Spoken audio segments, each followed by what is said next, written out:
bumping some ZZ Top, and oddly enough, that reminded me of church as when I was a kid. I think you'll see why. You know that ZZ Top song that goes, she didn't have to do it like she did, but she did, and I thank her. Well, that reminded me of my youth minister, and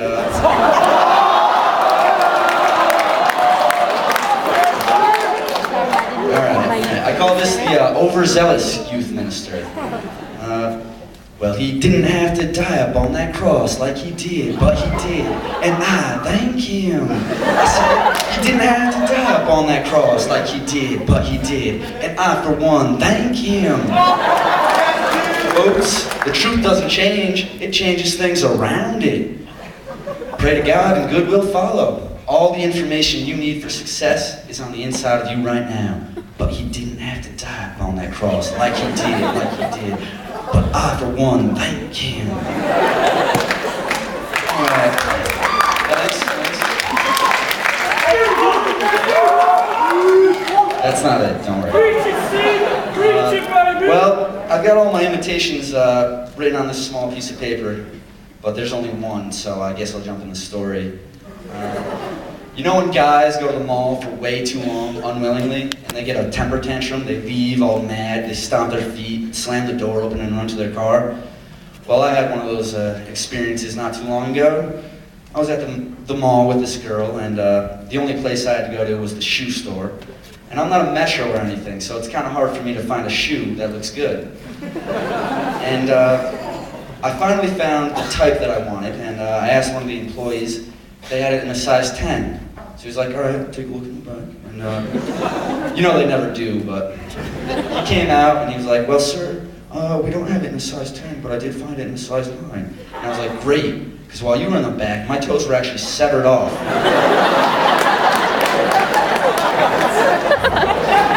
Normally it'd be really stupid for you to bring a size different than the one I asked for, but given my recent accident, that should fit just snug.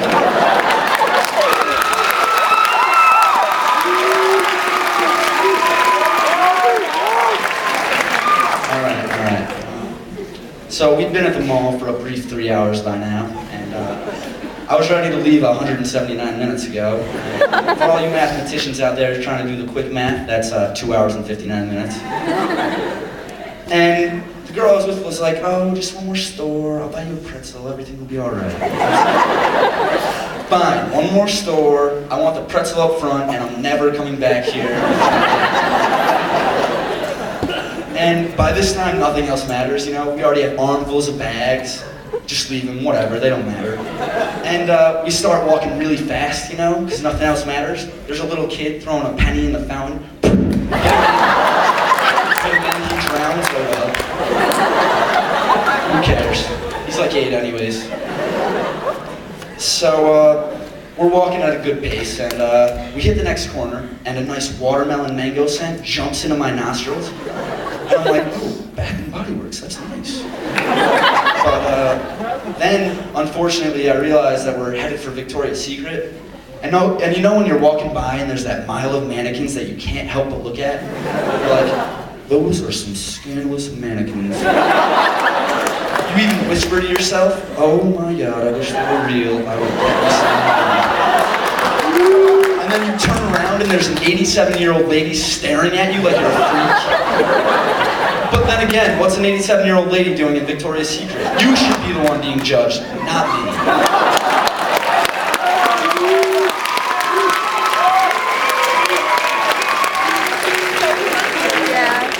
So we actually get to the entrance, and guys, you know how when you take that first step in, you're a perv? Everyone just looks at you, honey, take a look at this kid. Look what he's doing. But there's a rule for guys, you know? You gotta stay within 5 feet from the girl that you arrive with. That's the max limit. So I'm walking in, and I'm stumbling over like this. And whenever you pass a girl, they're always like, covering up their stuff. Like, don't look at what I have, that's disgusting. So you try and do that blind walk, you know, only look at your feet. But that did not work for me. I ended up running into a half-naked mannequin. And I looked up all shocked and surprised, and luckily enough, I I spotted an opportunity. I saw what I like to call the safe haven of the store. It's the soap section over in the corner that no one goes to. So I was thinking to myself, maybe I should head over there. But as I was doing this, I had strayed from that 5 feet limit, and that was an issue because I couldn't find her at all. So I did what any other guy would have done in that situation. I freaked out. I just froze in a crouched position, hiding behind the clothes rack, like, oh my God, where did she go? Oh my God, this is embarrassing. And so I finally see her, I'm like, hey, over here. But she doesn't see me, she just keeps walking unfazed. And so I'm still crouched there, I've got sweat dripping down my face, you know, I'm really nervous. And when I'm nervous, I pant. And when I pant, I breathe through my nose. So I was like, oh my God. Where is she? And as I was down there, breathing through my nose, I noticed that the clothes in front of me smelled really fruity, so I was like, that is good. Wow. And then the worst thing possible happened. Sir, can I help you? And I was like, where's the soap section? And so he showed me where the soap section was, and I was over there, and I had a good view of the whole store from this corner. And I was like, oh, there she is, way over there. This is a problem. So I tried to get her attention again. I was like, hey, yo, hey, Mom!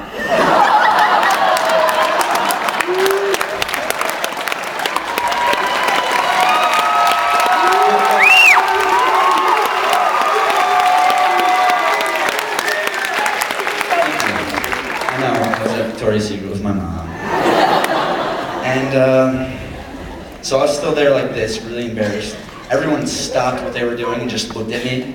And I was like, oh my God, even the mannequins turned around. You know? And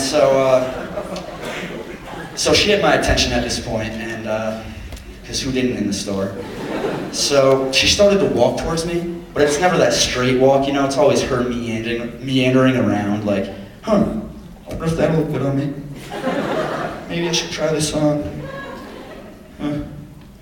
And so she finally got to the soap section like 20 minutes later. And I was like, can we just get out of here? I am so embarrassed. And she was like, well, all right, let's go, all right. And I was like, all right, let's go to the cash register and leave. She was like, well, I didn't really find anything. I was like, what do you mean you didn't find anything? We've been here for 45 minutes and you've not found one thing. She was like, well, it's been more than 10 minutes, I think. Maybe 15, I don't really know. So then we headed out, and I've never been to the mall since. That's it, thank you.